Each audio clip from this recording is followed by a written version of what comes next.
Assalamualaikum warahmatullahi wabarakatuh. Perkenalkan, nama saya Amar Gustina dengan NPM 2263106696 dengan Prodi Pendidikan Bahasa Inggris Fakultas Ilmu Keguruan dan Pendidikan. Di video kali ini saya memenuhi tugas mata kuliah pengantar kurikulum yang membahas tentang kurikulum 2 tahun setelah merdeka, kurikulum pendidikan agama Islam, dan kurikulum bahasa Inggris. Kurikulum setelah merdeka. Sejak kemerdekaan Indonesia tahun 1945, kurikulum pendidikan nasional memang telah berulang kali mengalami perubahan. Perubahan tersebut merupakan konsekuensi logis dari terjadinya perubahan sistem politik, sosial, budaya, ekonomi, dan iptek dalam masyarakat berbangsa bernegara. Nah, yang pertama adalah kurikulum 1947 atau rencana pelajaran. Pada saat itu, kurikulum pendidikan di Indonesia masih dipengaruhi sistem pendidikan kolonial Belanda dan Jepang, sehingga hanya meneruskan yang pernah digunakan sebelumnya. Rencana pelajaran 1947 boleh dikatakan sebagai pengganti sistem pendidikan kolonial Belanda, karena suasana kehidupan berbangsa saat itulah masih dalam semangat juang merebut kemerdekaan. Maka pendidikan sebagai diplomat conversion lebih menekan pada pembentukan karakter manusia yang merdeka dan berdaulat dan sejajar dengan bangsa lain di muka bumi ini.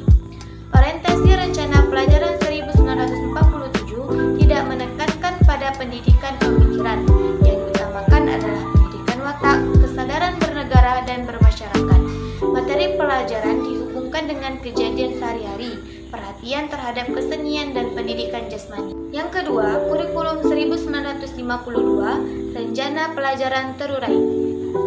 Pada tahun 1952, kurikulum di Indonesia mengalami penyempurnaan.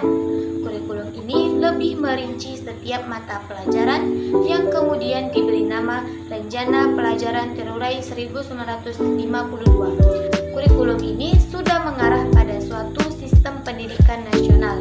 Yang paling menonjol dan sekaligus ciri dari kurikulum ini adalah bahwa setiap rencana pelajaran harus memperhatikan isi pelajaran yang dihubungkan dengan kehidupan sehari-hari. Silabus mata pelajarannya menunjukkan secara jelas bahwa guru mengajar satu mata pelajaran. Yang ketiga, kurikulum 1964, rencana pendidikan. Pada kurikulum ini, pokok-pokok pemikiran kurikulum 1964 atau rencana pendidikan adalah bahwa pemerintah mempunyai keinginan agar rakyat mendapat pengetahuan akademik untuk pembekalan pada jenjang SD, sehingga pembelajaran dipusatkan pada program Pancarwadana, yaitu mengembangkan moral kecerdasan emosional atau artistik, keprigelan, dan jasmani. Lalu yang keempat, kurikulum 1968. Dalam kurikulum ini tampak dilakukannya perubahan struktur kurikulum pendidikan dari Pancarwadana menjadi pembinaan jiwa Pancasila, pengetahuan dasar atau kecakapan khusus. Kurikulum ini merupakan perwujudan dari perubahan orientasi pada pelaksanaan UUD 1945 secara murni dan konsekuen. Kurikulum ini menekankan pendekatan organisasi materi pelajaran, kelompok pembinaan Pancasila, pengetahuan dasar, dan kecakapan khusus. Yang kelima, kurikulum 1975. Pengaruh konsep di bidang manajemen yaitu metode, materi, dan tujuan dirinci dalam PPSI atau Satuan Pelajaran. Lalu, yang keenam, kurikulum 1984, kurikulum 1975 yang disempurnakan. Posisi siswa ditempatkan sebagai subjek belajar dari mengamati sesuatu, mengelompokkan, mendiskusikan, hingga melaporkan. Model ini disebut CBSA. Yang ketujuh, yaitu kurikulum 1994 dan suplemen kurikulum 1999. Kurikulum 1994 merupakan hasil upaya untuk memadukan kurikulum-kurikulum sebelumnya, terutama kurikulum 1975 dan 1984. Sayangnya perpaduan antara tujuan dan proses belum berhasil, sehingga banyak kritik berdatangan disebabkan oleh beban belajar siswa dinilai terlalu berat dari muatan nasional sampai muatan lokal. Yang kedelapan, kurikulum 2004 atau KBK. Kurikulum kompetensi. Pada kegiatan pembelajaran menggunakan pendekatan dan metode yang bervariasi. Sumber belajar bukan hanya guru, tetapi juga sumber belajar yang lainnya yang memenuhi unsur edukatif. Penilaian menekankan pada proses dan hasil belajar dalam upaya penguasaan atau pencapaian suatu kompetensi. Struktur kompetensi dasar KBK ini dirinci dalam komponen, aspek, kelas, dan semester.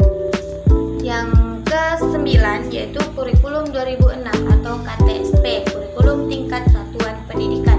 Pada kurikulum 2006, pemerintah pusat menetapkan standar kompetensi dan kompetensi dasar. Sedangkan sekolah, dalam hal ini guru dituntut untuk mampu mengembangkan dalam hal bentuk silabus dan penilaiannya sesuai dengan kondisi sekolah dan daerahnya. Hasil pengembangan dari semua mata pelajaran dihimpun menjadi sebuah perangkat yang dinamakan kurikulum tingkat satuan pendidikan atau KTSP. Yang ke-10 yaitu kurikulum 2013. Kurikulum 2013 berbasis kompetensi memfokuskan pada pemerolehan kompetensi-kompetensi tertentu oleh peserta didik. Oleh karena itu, kurikulum ini mencakup sejumlah kompetensi dan seperangkat tujuan pembelajaran yang dinyatakan sedemikian rupa sehingga pencapaian diamati dalam bentuk perilaku atau keterampilan peserta didik sebagai suatu kriteria keberhasilan. Kurikulum Merdeka adalah kurikulum dengan pembelajaran yang interkurikuler yang beragam di mana konten akan lebih optimal agar peserta didik memiliki cukup waktu untuk mengalami konsep dan menguatkan kompetensi. Guru memiliki keleluasan untuk memilih berbagai perangkat ajar sehingga pembelajaran dapat disesuaikan dengan kebutuhan belajar dan minat peserta didik. Kurikulum Merdeka memiliki keleluasan kepada pendidik untuk menciptakan pembelajaran berkualitas yang sesuai dengan kebutuhan dan lingkungan belajar peserta didik. Perkembangan kurikulum bahasa Inggris di Indonesia sangat bervariasi. Terbukti dengan adanya pergantian kurikulum sejak awal munculnya kurikulum bahasa Inggris tahun 1975 sampai sekarang. Tujuannya adalah perubahan kurikulum yang digunakan sebagai acuan belajar siswa tentu untuk meningkatkan mutu pendidikan di Indonesia, khususnya bahasa Inggris. Adanya perubahan kurikulum bahasa Inggris selain untuk merevisi kurikulum sebelumnya juga digunakan sebagai penyesuaian dan penyeimbangan adanya perubahan atau perkembangan zaman yang semakin modern. Materi selanjutnya yaitu kurikulum pendidikan Islam. Islam dan lembaga pendidikannya di Indonesia memiliki sejarah yang sangat panjang dan luas. Seiring dengan kemunculan Islam sebagai agama dalam konteks kehidupan masyarakat Arab di mana Islam lahir dan berkembang, kedatangan Islam lengkap dengan sistem pendidikan yang mendukungnya. Dalam hal ini dapat diketahui bahwa masyarakat pra-Islam di Arab pada dasarnya tidak memiliki sistem pendidikan formal. Pada mulanya Islam tidak membawa sistem pendidikan formal, tetapi merupakan pendekatan informal yang terkait dengan usaha-usaha dakwah Islamiyah. Pendidikan Islam berlangsung di rumah-rumah para sahabat Nabi yang kemudian disebut Dar al-Karam. Tetapi seiring perkembangan masyarakat Islam dan pembentukan sistem masyarakat baru, pendidikan Islam kemudian dipusatkan di masjid, yang kemudian secara tradisional direspon dalam bentuk pesantren. Dari sinilah kemudian pendidikan Islam belakangan ini berkembang dalam bentuk madrasah.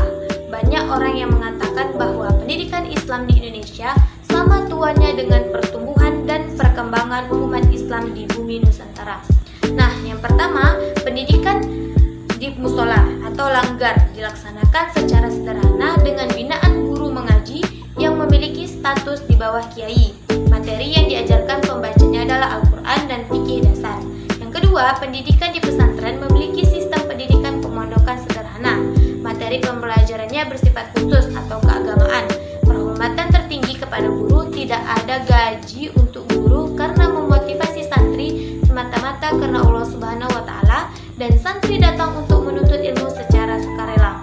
Yang ketiga, pendidikan di madrasah memiliki sistem pendidik yang mengajarkan agama dan ilmu pengetahuan seperti astronomi atau ilmu falak dan ilmu pengobatan. Madrasah sebagai lembaga pendidikan Islam Islam mulai didirikan dan berkembang di dunia Islam sekitar abad 11-12 Masehi, khususnya ketika Wazir Bani Saljuk dan Nizam al-Muluk mendirikan Nizamiyah di Baghdad. Ketiga sistem pendidikan Islam ini tetap bertahan sejak datangnya kolonial Belanda hingga saat ini.